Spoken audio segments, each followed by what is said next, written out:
This is Democracy Now!, democracynow.org, the War and Peace Report. I'm Amy Goodman. As we turn to the African nation of Eswatini, which was known as Swaziland up until 2018. Eswatini is a landlocked nation in southern Africa. It's bordered by Mozambique to its northeast and by South Africa in all other directions. It's also Africa's last absolute monarchy. Human rights advocates are denouncing Eswatini's King Mswati III for brutally cracking down on the largest protests in the country since it became independent from Britain 53 years ago. Eswatini is currently facing an economic crisis with a shortage of gas, food, and other resources. More than half of Eswatini's more than 1 million citizens live in poverty, while King Mswati is known for his lavish lifestyle, including owning expensive cars and palaces. Amnesty International reported at least 20 protesters have been killed by state security forces and dozens of others tortured, detained, or abducted. There have also been reports of the military and police firing live rounds at protesters. The Committee to Protect Journalists has also criticized the government for mistreatment of journalists and for cutting off internet access. According to CPJ, 2 journalists from South Africa were recently detained and beaten while in custody. Well, on Tuesday, Democracy Now!'s Juan Gonzalez and I spoke to a women's rights activist in Manzini, Eswatini. She asked us not to show her face and to disguise her voice because she's concerned she would be attacked for doing this interview. She began by talking about what sparked the recent protests. In March 2021, a university law student called Tabane Gamonye, who was a final-year student, was alleged to have been killed by the police. Because of the ongoing police brutality before the death of Tabane Gamonye, I would like to highlight some of the instances which made Mswati, or the Swazi people, feel this is enough. We can't take it anymore. First of all, Eswatini is facing a serious economic crisis, where we have a high level of poverty and an unemployment crisis.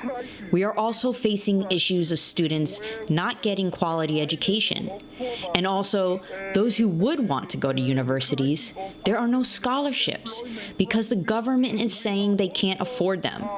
We are also facing challenges, a health crisis, where you go to clinics and you don't find medication, where, as a woman, you want to go to the clinic, you have to walk kilometers and kilometers to get to the nearest clinic where you can get help. We are facing all those challenges, which include extrajudicial killings, where fellow civilians or citizens, when they pass by game reserves, the rangers, they shoot to kill, and nothing. It's like they have killed something that doesn't matter. It's not a human being. We are seeing an increase of police brutality, which not only happened to Tabane Gamonye. We have seen cases where people are demonstrating. There was a live recording, which was circulating on social media, of a group of police officers beating an unarmed man who was part of a protest of transport operators and insulting him, which really triggered the people of Eswatini. And nothing was done to those police officers. And more than that, we have seen in Eswatini, we are experiencing an increase of cases of violence against women. And some of these women have died, killed by enforcement officers who are maybe their husbands or lovers. And it has made Mswatis lose trust in the justice system, because we have seen some of these women abused, and nothing happened. Instead, the law enforcement officers are promoted if they've abused a woman. I'd like to ask our guest, could you mentioned the economic crisis that the country is going through. The country is a landlocked nation surrounded on 3 sides by South Africa, on 1 side by Mozambique. What has been, and many of the people of your country work in South Africa. Could you talk about what the South African government's response has been to this repression, if any? Some of the Mswati have been moving out now to try and look for work in South Africa. And we have now experienced some of the Mswati being killed. attacked by South Africans because the South Africans felt the Swazi people are going out to take their jobs. And it has become a very difficult situation. And this is why, even now, we are pleading with our fellow Africans and also the international community to say, what is it that we can do to try and address this situation without having lives lost? Let me also highlight another issue which has really infuriated Mswatis. Whilst I have mentioned that Swaziland is facing economic crisis, there was a debate in Parliament where Parliament was supposed to endorse a loan by our government to borrow money from India to build a new parliament. As I've said, political parties were banned in Eswatini. So our members of parliament, when they go to parliament, for them to be respected or to be heard by the head of the country, they have to listen. If they ask you to jump, you ask how high.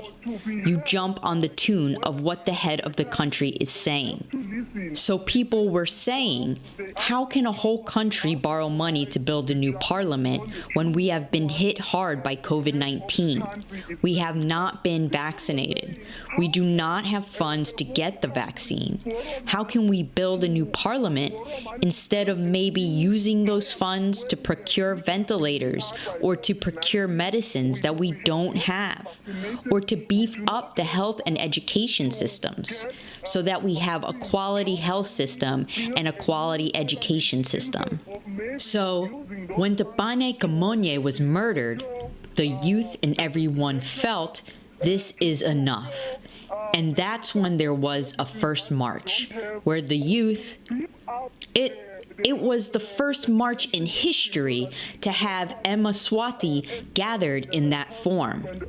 And when these youth were demonstrating, going to the police station around where the student who was alleged to be murdered by the police, instead of government or parliament taking action or doing an investigation, they condemned those young people for doing that. And they were told if they've got issues, they have got to go to their constituencies where they can raise their grievances.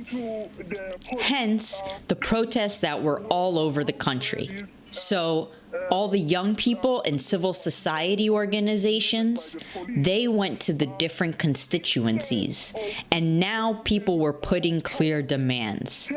They wanted multi-party democracy. They wanted an elected prime minister. They were asking and demanding improved youth employment strategies. They wanted an improved health system. They are also calling for gender-based violence to be declared as a national emergency. Those are some of the many demands that were raised in the different constituencies to the different members of parliament. And let me ask you about the internet blackouts being condemned by human rights groups, just the shutting down, working with international companies to just shut down the ability to communicate. Yeah. Let me first talk about before the shutting down, because the people were sending protests in their constituencies, exercising their constitutional rights. The Prime Minister, the acting Prime Minister, Themba Masuku, issued an order to stop the delivery of petitions to the different constituencies. And by doing that, he said he is trying to stop the unrest. He also ordered all businesses to close by 3:30 p.m. and a strict curfew to have all residents off the street from 6 up until 5 a.m. And he also immediately closed all schools. He said it was for the safety of the learners. And he ordered the protesters to send their petitions online.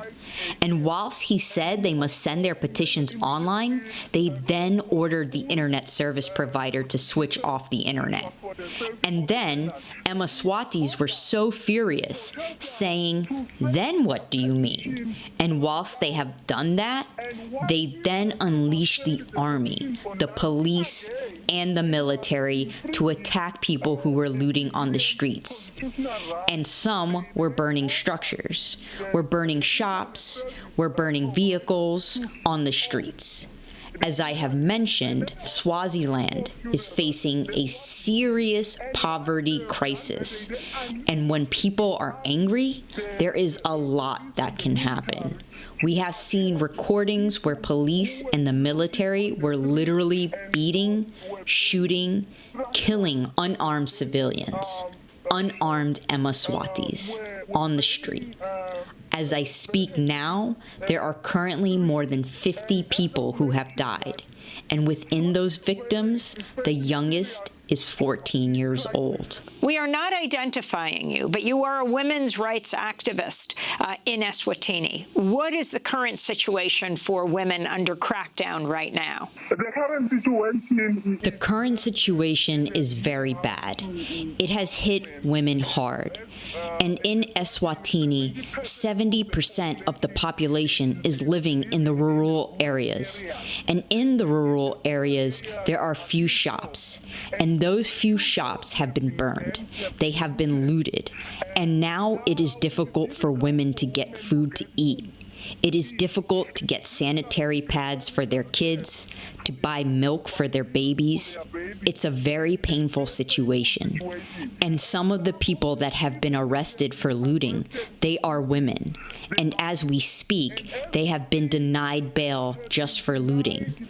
There is also a heavily pregnant woman who was denied bail yesterday. And we are worried about the safety of these women. And now the army. What do? They go to each and every home and say, where did you buy this sugar? Where did you buy this cooking oil? If you don't have receipts, and these are rural areas, they don't have them. They are beaten. Some of these women are beaten, and when they explain, I don't have a receipt, I bought in the nearby shop, and no one listens to that. So women are hit hard, and some of the dead people have left behind kids, which means women now have a heavy load to take care of those kids. And the shops that were burned, people have lost jobs. And the majority of people who work in the shops or restaurants are women, which means now they are without jobs. Their situation is very bad. We are worried now that, yes, we've been facing the scourge of gender-based violence, but this situation will exacerbate. This is a situation where we will see more women abused, more women staying in abusive relationships or abusive marriages. That was a women's rights activist speaking to us from Eswatini, the country formerly known as Swaziland. She asked us not to show her face, to disguise her voice, because she was concerned she would be attacked for doing this interview. When we come back, Lebanon's caretaker prime minister warns the country could face a social explosion as Lebanon confronts what the World Bank has described as one of the worst economic depressions in modern history. We'll go to Beirut. Stay with us.